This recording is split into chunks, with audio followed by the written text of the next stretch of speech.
Divorce. Bharat में आज भी ये शब्द एक टैबू की तरह माना जाता है।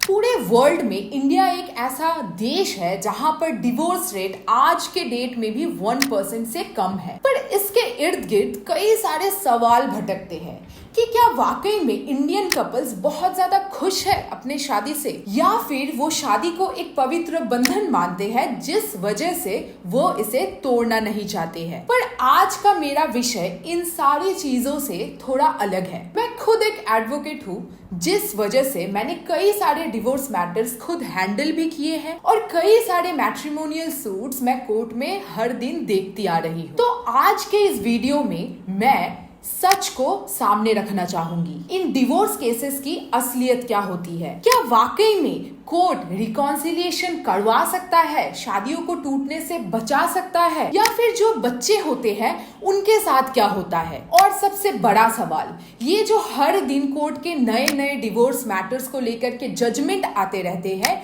क्या वाकई में लोगों को इससे मदद मिलती है। काफी ज्यादा गंभीर विषय है ये और इस चीज को डीपली समझना बहुत ज्यादा जरूरी है। तो चलिए स्टार्ट करते हैं। मैं हूं अन्वेषा और आप देख रहे हैं ASLC इंस्टीट्यूट का यूट्यूब चैनल लूसिड स्ट्रीमिंग।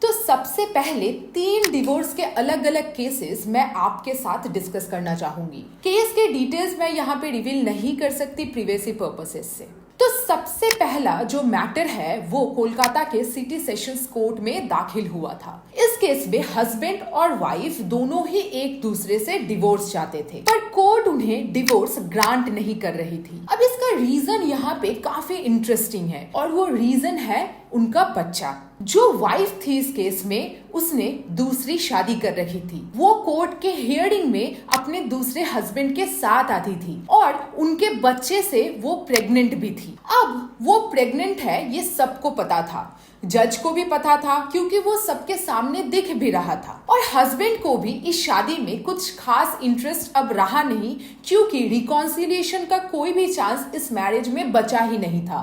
वो भी दूसरी शादी करके इस जीवन में आगे बढ़ना चाहते थे और इस विषय पे उन्होंने कोर्ट के सामने जाहिर भी किया उनकी फ्यूचर प्लानिंग क्या है। पर यहाँ पे जो प्रॉब्लम आ रही थी वो ये है कि जो हस्बैंड है वो अपने बच्चे से मिलना चाहते थे और जो वाइफ है वो उनको अपने बच्चे से मिलने देना नहीं चाहती थी। इसके सपोर्ट में वाइफ का ये कहना था कि उनका सेपरेशन काफी पहले हो चुका है जब वो प्रेग्नेंट थी और उस समय उनके हस्बैंड ने कोई भी जिम्मेदारी उनकी और उनके बच्चे की नहीं उठाई।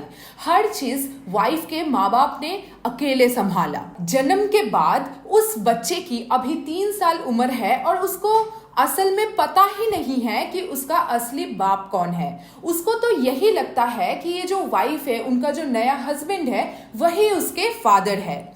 और वाइफ चाहती है कि ये बच्चा इसी सच के साथ में बड़ा हो क्योंकि पुराने रिश्ते को इस बीच में घुसा के वो अपने बच्चे पर ज्यादा स्ट्रेस नहीं डालना चाहती और रिलेशनशिप्स को वो और ज्यादा कॉम्प्लिकेट भी नहीं करना चाहती थी। वहीं दूसरी तरफ हस्बैंड का ये कहना था कि उनके बच्चे से मिलना उनका हक है और वाइफ यहाँ पे जो भी कुछ कह रही है सब कुछ झूठ है और जन्म से उन्होंने जितनी भी बार कोशिश की अपने बच्चे से मिलने की, उनके वाइफ ने इस चीज की परमिशन उनको कभी दी ही नहीं। अब इस सिचुएशन को कोर्ट के लिए डिसाइड करना भी काफी मुश्किल है क्योंकि एक तरफ उस बच्चे की जिंदगी है और दूसरे तरफ माँ बाप की लड़ाई। कोर्ट को ये भली भांति मालूम है कि इनके बीच कभी और रिकॉन्सिलिएशन हो ही नहीं सकता है, पर यह भी असर्टेन करना बहुत ज्यादा जरूरी है कि आखिर उस बच्चे की जिंदगी ठीक हो, अच्छी तरह बीते, खराब ना हो इस एक केस के चलते, जिस वजह से कोर्ट इस केस को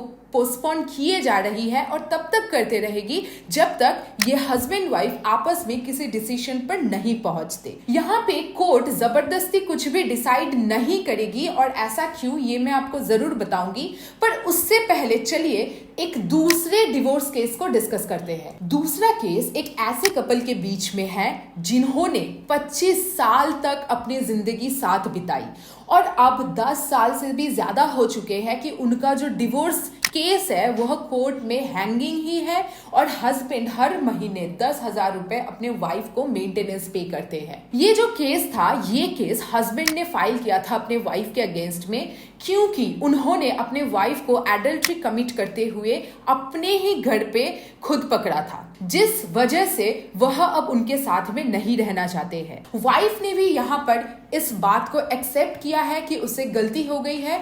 उनका कोई भी चाइल्ड नहीं है और वाइफ इस केस में एक हाउसवाइफ है, तो उनका अपना कोई सोर्स ऑफ इनकम भी नहीं है। वाइफ ने यहाँ पे खुद एक्सेप्ट किया है कि उसने गलती करी है, पर वो अपने गलती को सुधार कर वापस अपने हस्बैंड के साथ ही रहना चाहती है, पर उसके हस्बैंड इस चीज को कभी भी एक्सेप्ट नहीं कर पाए, जिस वजह से अभी 10 साल से ज्यादा हो चुके हैं वो लोग अलग रहते हैं। यहाँ पे उनका कोई बच्चा नहीं है और जो वाइफ है वो हाउस वाइफ है, तो अपना जीवन व्यतीत करने का अपने आप से उसके पास कोई भी साधन मौजूद ही नहीं है। वो अपने हस्बैंड के ऊपर कंप्लीटली डिपेंडेंट है इस केस में। दोनों ही पार्टी इस केस में अब काफी एजेड हो चुके हैं। एक गलती जिसको वाइफ खुद एक्सेप्ट भी करती है, उस गलती ने उनकी पूरी जिंदगी खराब कर दी है। ना ही उनको डिवोर्स मिल पाया है अब तक, ना ही वो लाइफ में किसी और के साथ सेटल हो पाए हैं, और अब तक इस खींचातानी में उनका जीवन बीत रहा है। ये केस इतना ज्यादा कॉम्प्लिकेटेड हो चुका था कि जो हस्बैंड है वो अपने ऑफिस में पूरे तरीके से बदनाम है। कोई उनसे ठीक तरीके से बात नहीं करते हैं। लोग ये समझते हैं कि बहुत ही बेकार इंसान है, तभी उसके वाइफ से इसका डिवोर्स केस चल रहा है। तो इससे आप समझ सकते हैं कि हस्बैंड के ऊपर भी इस केस में बिना दोष के कितना ज्यादा मेंटल स्ट्रेस है। इस केस को मैंने पर्सनली हैंडल किया है, तो एग्जैक्ट सिचुएशन क्या है ये मैं बिल्कुल समझती हूँ। तो चलिए एक तीसरे केस को भी डिस्कस करते हैं। इस केस में हस्बैंड और वाइफ काफी ज्यादा इमैच्योर थे जब उन्होंने शादी करी, जिस वजह से आए दिन उनके बीच झगड़ा होता ही रहता है। उन्होंने डिसाइड किया वो सेपरेट होना चाहते हैं, डिवोर्स लेना चाहते हैं, पर इसी बीच पता लगता है कि उनकी वाइफ प्रेग्नेंट है, पर फिर भी वो लोग डिवोर्स केस को फाइल करते हैं। अब जब उनका बच्चा पैदा होता है तो एज बिकॉज नॉर्मली वो बच्चा बहुत छोटा था तो अपनी माँ के साथ में रह रहा था, पर उसकी माँ उसको अपने साथ में रखना नहीं चाह रही थी, क्योंकि उसको ऐसा लगता था कि हस्बैंड तो ऐसे ही खुलेआम घूम रहा है, उसको किसी भी चीज का टेंशन नहीं है, और इस बच्चे की वजह से वो भी अपने लाइफ में आगे नहीं बढ़ पाएगी, उसको काफी दिक्कतें आएंगी, जिस वजह से बच्चे को वो अपने साथ नहीं रखना चाहती थी। बाद में क्या होता है कि उसके जो हस्बैंड थे वो उस बच्चे को अपने साथ लेकर के जाते हैं, पर वो बच्चा बहुत छोटा होने की वजह से वो उसको संभाल नहीं पाते हैं, और बाद में वाइफ को भी वो अपने घर वापस लेकर के आते हैं। कई दिनों बाद वो लोग डिसाइड करते हैं कि उस बच्चे के लिए वो लोग कॉम्प्रोमाइज करेंगे और डिवोर्स केस को भी वो लोग बाद में विड्रॉ कर लेते हैं। लाइफ के इस स्टेज में आकर के भले ही उनकी जिंदगी कैसी भी क्यों ना हो, पर उन्होंने अपने बच्चे के लिए अपने इंडिविजुअल प्लेजर या फ्रीडम या खुशी, जो भी आप कहे, इस चीज को कॉम्प्रोमाइज करना ठीक समझा। अब देखिए यहाँ पे जो 3 केसेस मैंने आपके साथ अभी शेयर किए, ये तीनों केसेस एक दूसरे से बहुत ज्यादा अलग है, कोई भी मेल नहीं है इनके सिचुएशंस में।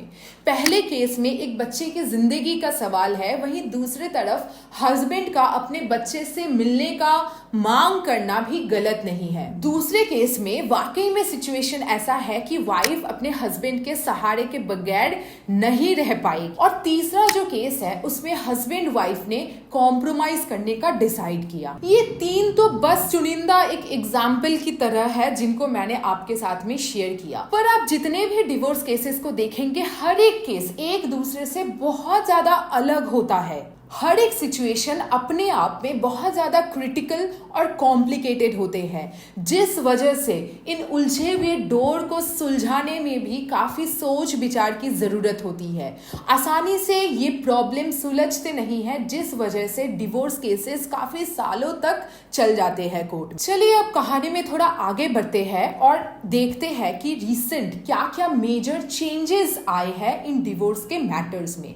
तो उसमें सबसे पहला है adultery. Joseph shine versus union of India case में एडल्ट्री को डीक्रिमिनलाइज कर दिया गया। अगर कोई भी इंसान अपने पार्टनर की बजाय किसी दूसरे मैरिड पर्सन के साथ में वॉलंटरीली माने अपने मर्जी से सेक्सुअल इंटरकोर्स करता है तो इस चीज को एडल्ट्री बोला जाता है। और अब भारत में ये कोई क्रिमिनल ऑफेंस नहीं है। 18th सेंचुरी बेबीलोनिया में भी जब कोई एडल्ट्री कमिट करता था तो उसे पानी में डुबा करके मार डाला जाता था। यहाँ तक ग्रीक और रोमन लॉज में भी एडल्ट्री के रिगार्डिंग वुमेन के लिए डेथ पेनल्टी तक मौजूद है और जो मर्द होते हैं उनके लिए पनिशमेंट थोड़ा सा लेस सीवियर है। भारत में भी मैरिज के रिगार्डिंग जो अलग अलग पर्सनल लॉज है उनमें एडल्ट्री के लिए अलग अलग परिणाम दिए हुए हैं, पर हिंदू लॉ में अब एडल्ट्री सिर्फ और सिर्फ एक डिवोर्स का ग्राउंड मात्र है। एडल्ट्री मोरली तो बिल्कुल गलत ही है, पर आईपीसी के अंदर जो धारा 497 है जो एडल्ट्री से डील करती थी वो काफी ज्यादा डिस्क्रिमिनेटरी थी। इस सेक्शन के अंदर एडल्ट्री के तहत उस पर्सन को पनिश किया जाता था जो बाहर से एक कपल के शादीशुदा जिंदगी में दखल देता था, यानी कि एक आउटसाइडर, और वो आउटसाइडर इस सेक्शन के अनुसार एक मेल होता था। यानी उस पुरुष के साथ जो महिला एडल्ट्री में इन्वॉल्व हुई उसके लिए कोई भी पनिशमेंट इस सेक्शन में प्रोवाइडेड नहीं था, जिस वजह से जो अभी सेकंड केस मैंने आपके साथ में शेयर किया था उसमें हस्बैंड को बहुत ज्यादा सफर करना पड़ गया, वाइफ को कोई भी पेनल्टी नहीं फेस करना पड़ा, रैदर उसको उसके हस्बैंड से अभी मेंटेनेंस मिल रहा है, पर हस्बैंड की लाइफ यहाँ पे पूरे तरीके से खराब हो चुकी है। पर यहाँ पे एक और सोचने वाली बात है कि एडल्ट्री आखिर लोग करते क्यों है। तो जो लोग एडल्ट्री के डिक्रिमिनलाइजेशन के सपोर्टर्स है उनका ये कहना है कि ये एक इंडिविजुअल चॉइस है, लोग अपनी खुशी ढूंढने के लिए एडल्ट्री कर रहे हैं और वो वाकई में अपने शादी से खुश नहीं है जिस वजह से वो ऐसा कदम उठाते हैं। वहीं दूसरे तरफ इस चीज को अपोज करने वाले लोगों का ये कहना है कि एडल्ट्री के वजह से हमारा समाज और बिगड़ जाएगा, फैमिलीज और ज्यादा टूटने लगेंगे, डिवोर्सेस और ज्यादा बढ़ जाएंगे और ना ही वो लोग अपने पार्टनर से कभी संतुष्ट हो पाएंगे, क्योंकि उनको भली भांति ये मालूम होगा कि अगर वो एडल्ट्री करते भी है तो वो कोई ऑफेंस तो नहीं है, भले ही इसके कारण उसके पार्टनर के साथ उसका डिवोर्स क्यों ना हो जाए। प्रोविजन का जो अमेंडमेंट है इससे वाकई में मैरिज लॉज और ज्यादा सुलझ गए हैं या उलझ गए हैं, ये चीज आप मुझे कमेंट्स में लिख के बताइए। चलिए अब दूसरे डेवलपमेंट में चलते हैं जो कि है मैरिटल रेप का। इस विषय में मैं पहले ही ये कहना चाहूंगी कि ये जो मैरिटल रेप का कॉन्सेप्ट है ये यूएसए का ओरिजिन है। अगर कोई भी हस्बैंड अपने वाइफ के साथ में उसके परमिशन के बगैर सेक्सुअल इंटरकोर्स करता है तो उसे मैरिटल रेप बोला जाएगा। पर यहाँ पे मैं सबसे पहले एक चीज कहना चाहूंगी कि ये जो मैरिटल रेप का कॉन्सेप्ट है ये इंडियन ओरिजिन का नहीं है, ये यूएसए में ओरिजिनेट हुआ था और बाद में समय के साथ भारत में भी ये चीज अब आ गई है। तो हमारे आईपीसी के अंदर जो रेप का डेफिनेशन है उसमें 2 एक्सेप्शंस दिए गए हैं। उसमें से पहला एक्सेप्शन तो ये कहता है कि मैरिटल रेप डिक्रिमिनलाइज्ड है इंडिया में और साथ में किसी भी तरीके का मेडिकल इंटरवेंशन को रेप नहीं माना जाएगा। और दूसरा जो एक्सेप्शन है वो ये कहता है कि वाइफ अगर 15 साल की उम्र से ज्यादा की है तो उसके साथ सेक्सुअल इंटरकोर्स करना रेप नहीं कहलाएगा। हालांकि 2017 में ये जो 15 साल का एज लिमिट था इसको बढ़ा करके अब 18 इयर्स कर दिया गया है, यानी कि 18 साल के नीचे के किसी वाइफ के साथ अगर सेक्सुअल इंटरकोर्स जबरदस्ती करी जाती है तो वो अब मैरिटल रेप के स्कोप में आएगा। पर वाइफ अगर 18 इयर्स से ऊपर के उम्र की है तो उसके लिए कोई भी मैरिटल रेप का प्रोविजन हमारे देश में अभी तक तो मौजूद नहीं है। 185 नेशंस में से 34 कंट्रीज हमारे वर्ल्ड में ऐसे हैं जो मैरिटल रेप को डिक्रिमिनलाइज करता है, भारत भी उनमें से एक है। मैरिटल रेप के केस में जो 18 साल का मैंने एज लिमिट बताया वो इन 2 केसेस से डिसाइड हुआ था। अब यहाँ पर चीजों को बहुत ज्यादा ध्यान से समझने वाली बात है। यहाँ पे कंडीशन है मैरिटल रेप का। अब यहाँ बहुत ज्यादा ध्यान से समझने वाली बात है कि ये मैरिटल रेप सिर्फ एक टर्म नहीं है। टर्म जितना इजी लगता है, सुनने में काफी ज्यादा एक्साइटिंग लगता है, इस चीज को एक्चुअल में प्रूव करना कतई मुश्किल है, क्योंकि है तो वो हस्बैंड वाइफ, उनके बीच सेक्सुअल इंटरकोर्स में कब कंसेंट था और कब कंसेंट नहीं था, इसके बीच का जो लाइन है वो बहुत ज्यादा फाइन लाइन है, जिस वजह से इस चीज को प्रूव करना उतना ही ज्यादा डिफिकल्ट है। यहाँ पर मैं एक्सेप्शनल केसेस की बात नहीं कर रही हूँ जहां पे साफ देख के, फिजिकली देख के ही पता लगता हो कि कुछ प्रॉब्लम है। मैं नॉर्मल केसेस की बात कर रही हूँ। For an example, husband wife के बीच में आए दिन झगड़ा तो होता रहता है। अब कभी मान लीजिए कि झगड़ा इतना ज्यादा बढ़ गया कि कभी पास्ट में उनके बीच कोई भी इंसिडेंट हुआ होगा जिस चीज को उस समय उन लोगों ने कैजुअली लिया होगा, पर अब अगर वाइफ बोले कि वो उस दिन उसके साथ मैरिटल रेप हुआ था, तो फिर आप इस चीज को कैसे प्रूव करेंगे? इतना ही ज्यादा डिफिकल्ट है ये टर्म। यहाँ पे बहुत ज्यादा गहराई से सोचिए कि मैं कहना क्या चाहती हूँ। रैदर मैं आपको यहाँ पे ये क्लिप दिखाना चाहूंगी, सुनिए। तो जहां हस्बैंड वाइफ की लड़ाई में कोई लॉजिक होता है क्या? ईमानदारी की बात बताओ, किसी को तो झुकना पड़ता है ना। हमेशा 2 मिनट शांत हो जाओ। तो अगर इफ शी इज हाइपर, आप शांत हो जाओ, इफ यू आर हाइपर, ये शांत हो जाए। प्रॉब्लम ये नहीं है कि इन्होंने आपके खिलाफ क्या किया, किस सिचुएशन में किया, उसको तो सोचो।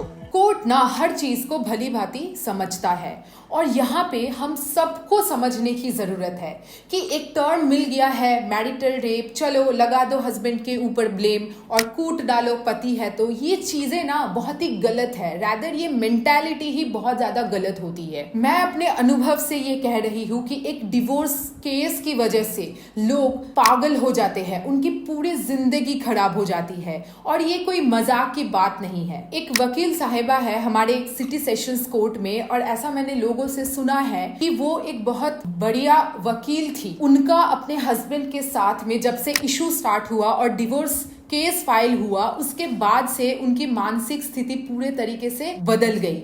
वह खुद से बात करती है। अभी आप अगर उसको देखेंगे तो आप ये कहेंगे कि ये पागल कौन है, पर वाकई में इतना अफेक्ट करता है एक डिवोर्स केस किसी भी इंसान के मेंटल स्टेटस को। कई बार ऐसा भी होता है कि क्लाइंट्स अपने केस के जो भी कागजात है उसको अगरबत्ती तक दिखाने लगते हैं, उसकी पूजा करते हैं कि भगवान मेरे को इस दलदल से निकाल लो। पर अब यहाँ पे जो सवाल उठता है कि आखिर लोग डिवोर्स चाहते क्यों हैं? अगर आप अपने आसपास थोड़ा देखेंगे तो जितने भी गरीब लोग हैं, या फिर यूं कहो कि जितने भी लोग जो बहुत ज्यादा कुछ बड़ा काम नहीं कर रहे हैं, या फिर बहुत ज्यादा उनकी अर्निंग नहीं है, हस्बैंड एंड वाइफ दोनों मिलकर किसी तरह अपने घर को चलाने की कोशिश कर रहे हैं, वो लोग भले ही कितना भी ज्यादा मारा पीटी करते हो रात में, सुबह होते ही वो लोग अपने काम पे निकल जाते हैं, ये सोचते हैं कि खाना कैसे मैं जुटाऊं अपने बच्चों के लिए और अपने लिए भी। उनको ये सब सोचने का वक्त नहीं है कि उनका राइट है, उनकी इंडिपेंडेंस है, उनका फ्रीडम इंपॉर्टेंट है। वो लोग इसके बारे में वाकई में नहीं सोचते।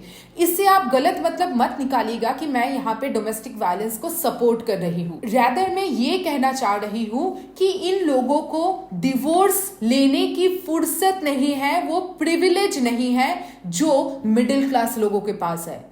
क्योंकि जो एलिट क्लास के भी लोग होते हैं वो भी कई बार बहुत ज़्यादा दिक्कत में, बहुत ज़्यादा मेंटल स्ट्रेस, ट्रॉमा, अपनी शादी से परेशान होने के बावजूद भी समाज में अपने इज्जत को बनाए रखने के लिए डिवोर्स फाइल नहीं करते हैं। तो अगर आप देखने जाएंगे तो मेन प्रॉब्लम मिडिल क्लास लोगों के साथ में है, और वो इसलिए है क्योंकि अभी के जो मिडिल क्लास है, जिनको अभी हमने ये भी क्लासिफिकेशन दे दी है कि अपर मिडिल क्लास भी है, वो लोग लेस एजुकेटेड है और उनके पास में पैसा बहुत ज्यादा आ गया है। उनके फैसिनेशन, उनके एक्सपेक्टेशंस, उनके लाइफस्टाइल में वो एक ऐसा बदलाव चाहते हैं जो उनकी जो सैलरी है परमिट नहीं करती। उनके एस्पिरेशंस बहुत ज्यादा बढ़ रहे हैं, जिस वजह से उनको जितना भी मिल रहा है उसके साथ में वो संतुष्ट नहीं है, उनको और ज्यादा चाहिए। अब इंडिया में 7.5 लाख पर एनम से लेकर के 15 लाख पर एनम के बीच के लोगों को मिडिल क्लास बोला जाता है। पर यहाँ पे ये इनकम हमको करेक्ट फिगर नहीं दिखाता है,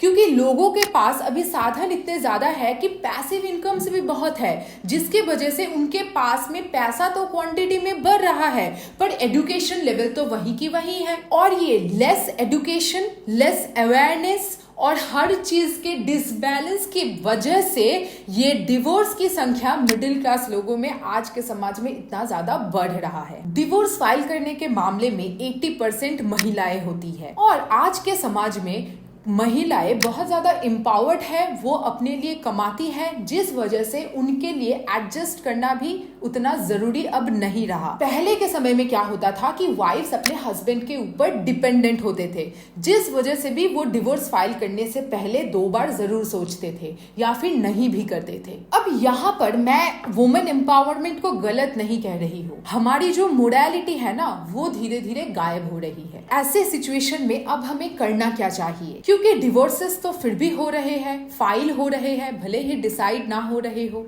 मैं इस चीज को भी यहाँ पे सपोर्ट नहीं कर रही हूँ कि एक अब्यूसिव या फिर गलत शादी में आप अपनी पूरी जिंदगी खराब कर दे, पर हर चीज को करने का एक तरीका होना जरूरी है ताकि आपका जो आसपास का एनवायरनमेंट है वो हेल्दी रहे। तो भगवान ना करे अगर ऐसा आपके साथ में कभी भी हुआ, अगर आपके साथ में डिवोर्स फाइल होता है तो आपको उस समय बिना हकलाए किस तरीके से डिसीजन लेना चाहिए, इस विषय पे मैं आप लोगों के साथ कुछ पॉइंट शेयर करना चाहूंगी। सबसे पहला तो बी अवेयर होने के लिए मैं इसलिए कह रही हूं क्योंकि एक केस ऐसा भी हुआ जिसमें वाइफ ने अपने हस्बैंड के खिलाफ डिवोर्स फाइल किया और केस के दौरान अपने हस्बैंड और अपने इन लॉज के बारे में बहुत उल्टी सीधी बातें भी करी, उनके बारे में कुछ भी बोला जो कि हस्बैंड ने कभी सोचा ही नहीं था। और बाद में जब हस्बैंड ने अपना अलमारी खोला तो तब उन्हें ये पता लगता है कि अलमारी में जितने भी एक्सपेंसिव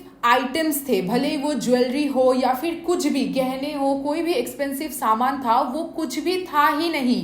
वाइफ ने पहले ही पूरी प्लानिंग कर रखी थी, जिसको अंजाम देने के लिए उसने थोड़ा थोड़ा करके काफी सारा गोल्ड, ऑर्नामेंट्स, ज्वेलरी, यहाँ तक कि कुछ पैसे भी वो ले करके अपने मायके में पहले ही रख करके आई थी और हस्बैंड का इसका कुछ पता ही नहीं लग पाया। तो मैं यहाँ पे ये कहूंगी कि अगर आपके रिलेशनशिप में बहुत ज्यादा कड़वाहट बढ़ रही है और बात अगर डिवोर्स तक पहुंच रही है तो आप वहीं पर सावधान हो जाए। उल्टा सीधा कुछ भी अगर आप गुस्से में भी कह देते हैं या फिर कर देते हैं, वो आगे चल करके आप ही के खिलाफ यूज हो सकता है। और ये भी करना बहुत ज्यादा गलत है कि ठीक है अब उससे मेरा कुछ लेना देना नहीं है तो वो कुछ भी करे, कहीं भी जाए, मुझे उसके बारे में कुछ पता ही नहीं करना। इसके सपोर्ट में मैं आपको 2 एग्जाम्पल दूंगी। एक तो रिसेंटली पटियाला कोर्ट का एक डिसीजन मैं आपके साथ शेयर करूंगी। इस केस में क्या हुआ कि जो हस्बैंड थे वो दिल्ली में जॉब करते थे, पर जो वाइफ थी वो शायद त्रिपुरा या मिजोरम से बिलोंग करती थी, जिस वजह से उसने कोर्ट के पास में ये अपील किया कि मेरे केस को वहां पर ट्रांसफर कर दिया जाए ताकि उसको एक्सेस करने में आसानी हो। वहीं दूसरे तरफ हस्बैंड ने कोर्ट के सामने ये पेश किया कि जो वाइफ है उसने अभी अभी नया अपना जॉब ज्वाइन किया है और उसका भी जॉब दिल्ली में ही है, तो केस अगर यहीं पर रहता है तो दोनों के लिए ये फायदेमंद साबित होगा। और कोर्ट ने हस्बैंड के इस कंटेंशन को इस केस में अपील भी किया था। दूसरा और एक केस मैं आपके साथ शेयर करूंगी जो डिवोर्स का ही है। उसमें क्या हुआ कि हस्बैंड अपने वाइफ को मेंटेनेंस नहीं देना चाहते थे, जिस वजह से वो ये दिखा रहे थे कि वो अनएम्प्लॉयड है, उनके पास ना प्रॉपर्टी है ना ज्यादा पैसे है। पर इसके खिलाफ वाइफ ने कोर्ट के सामने सबूत पेश किया कि उसके हस्बैंड अनएम्प्लॉयड नहीं है, यहाँ तक कि उनके हस्बैंड रूलिंग पार्टी में एक बहुत अच्छा पोजीशन भी होल्ड करते थे, यानी कि उनका सोर्स ऑफ इनकम भी काफी अच्छा है और वो कोर्ट को यहाँ पे डिसीव करने की कोशिश कर रहे हैं, जिस वजह से वाइफ को एक अच्छा खासा मेंटेनेंस का अमाउंट इस केस में मिला। तो इससे आप समझ सकते हैं कि अगर आपके बीच में प्रॉब्लम्स हो भी रही है तब भी एक दूसरे के एक्शंस के ऊपर नजर रखना बहुत ज्यादा जरूरी है। दूसरा जो पॉसिबल सोल्यूशन हो सकता है कि डिवोर्स केसेस में कई बार हस्बैंड्स वाइफ को मेंटेनेंस नहीं देना चाहते हैं, जिस वजह से वो ऐसा कहते हैं कि क्या मैं अपना जॉब छोड़ दूं, यहाँ पे मैं आपको बताना चाहूंगी कि इससे आपको कोई भी फायदा नहीं मिलेगा, क्योंकि ये चीजें इस तरीके से डिसाइड नहीं होती है। तो बेहतर ये है कि आप अपने जॉब के साथ 1/3 या 1/5 तक अमाउंट आपको आपके वाइफ को देना पड़ सकता है। पर वहीं दूसरे तरफ अगर आप अपना जॉब ही छोड़ देंगे तो आपको अनएम्प्लॉयड हालत में एक सर्टेन अमाउंट, जो कि लगभग 20,000 रुपए तक हो सकता है, मेंटेनेंस पे करना पड़ सकता है। तो ये आइडिया भी बहुत बेकार है। तीसरा मैं ये कहना चाहूंगी कि अपने एडवोकेट के साथ में कोई भी स्टेप लेने से पहले जरूर डिस्कस करें कि उसका लीगल कॉन्सिक्वेंस क्या हो सकता है, क्योंकि कभी भी कोई भी चीज आपके खिलाफ डिवोर्स केसेस में यूज हो सकते हैं और आपको अंदाजा भी नहीं होगा कि क्या हो सकता है। साथ में ये भी इंश्योर करें कि डे टू डे कोर्ट क्या ऑर्डर्स पास कर रहे हैं उससे आप अपडेटेड रहे, उनकी सर्टिफाइड कॉपीज को उठाए, ताकि कोई भी ऑर्डर आपके नजरों से निकल ना जाए और उसके वजह से आपको कोई गलत कॉन्सिक्वेंस ना फेस करना पड़ जाए। फोर्थ मैं ये कहूंगी कि डिवोर्स केसेस में कई बार ये कंटेंशन आता है जिसमें हस्बैंड ये कहते हैं कि ये जो बच्चा है ये मेरा है ही नहीं, ये किसी और का है, और ऐसे केसेस में वो डीएनए टेस्ट को ऑप्ट करना चाहते हैं। पर इंडिया में ऐसे केसेस में डीएनए को अभी तक कोर्ट अलाउ नहीं करती है। इसका एक मेन रीजन ये है कि औरत को अभी भी हमारे देश में देवी का दर्जा दिया जाता है, और डीएनए टेस्ट के रिजल्ट से अगर वाकई में ये साबित हो जाए कि वो औरत गलत है तो इससे एक बहुत ही बुरा प्रभाव पड़ेगा हमारे समाज पर, जिस वजह से डीएनए टेस्ट को कोर्ट प्रोमोट नहीं करती है। नेक्स्ट मैं ये कहना चाहूंगी कि किसी भी डिवोर्स केस को कंटेस्ट करने के बजाय उसको म्यूचुअली सेटल करना सबसे अच्छा डिसीजन होता है। इससे मेंटल स्ट्रेस काफी ज्यादा कम होता है, चीजें बहुत अच्छी तरीके से सुलझ जाती है और सेटल भी हो जाती है। अननेसेसरी एक दूसरे के खिलाफ एलिगेशन लगाने की जगह चीजों को आप कोशिश करें कि म्यूचुअली बैठ करके डिसाइड करें, बातचीत करें, पैसे का लेन देन है तो उसको सेटल करें, चाइल्ड किसके पास रहेगा इस चीज को भी सेटल करें, और पूरा सेटलमेंट करने के बाद आप कोर्ट के सामने म्यूचुअल डिवोर्स के लिए अप्लाई करें। ये कुछ सजेशंस मेरे तरफ से थे। डिवोर्स कभी भी एक बहुत अच्छा सोल्यूशन नहीं है। अगर आप बहुत ही बुरे कंडीशन में हो तो आप डिवोर्स को जरूर ऑप्ट करिए, क्योंकि कई इंस्टांसेस में ऐसा भी देखा गया है कि डिवोर्स के बाद लोग अपने आप को बहुत ज़्यादा फ्री महसूस करते हैं और अपने लाइफ को बेटर लीड कर पाते हैं, क्योंकि उनका स्ट्रेस अपने दिमाग से हट जाता है। तो ऐसे केसेस में आप डिवोर्स को ऑप्ट कीजिए, पर एक हेल्दी वे में कीजिए। जैसा कि हम सब जानते हैं अभी जो जॉइंट फैमिलीज है वो टूट रही है और फैमिलीज न्यूक्लियर फैमिलीज में कन्वर्ट हो रही है। ये एक बहुत बड़ा रीजन है डिवोर्सेस इंक्रीज होने का, क्योंकि जब भी हस्बैंड वाइफ के बीच में कभी छोटे मोटे बातों पे भी मनमुटाव हो जाता है तो उसको समझाने के लिए, सुलझाने के लिए हमारे घर पे कोई मौजूद नहीं होता, जिस वजह से मेरा सजेशन ये है कि हमेशा मैच्योर होने के बाद आप शादी करें तो सोच समझ करके करें, और हमेशा एक पॉजिटिव इंटेंट रखें, चीज़ों को सेटल करने की कोशिश करें इसके बजाय कि चीज़ों को तोड़ना। इस विषय पे आप ये भी कह सकते हैं कि मेरा जो मेंटालिटी है थोड़ा आउटडेटेड है, पर मैं वाकई में इस चीज़ को सपोर्ट करती हूँ, क्योंकि ऐसा मैंने अपने लाइफ में बड़े होते हुए देखा है। हमारे माँ बाप साथ में थे, उनके बीच में कोई भी प्रॉब्लम्स नहीं थी, जिस वजह से हमारी जो लाइफ है वो इतनी अच्छी है। क्योंकि जो डिवोर्सीज के बच्चे होते हैं उनकी जो मेंटल स्थिति होती है वो नॉर्मल बच्चों की तरह नहीं होती, उनका चाइल्डहुड में अफेक्ट पड़ता ही है।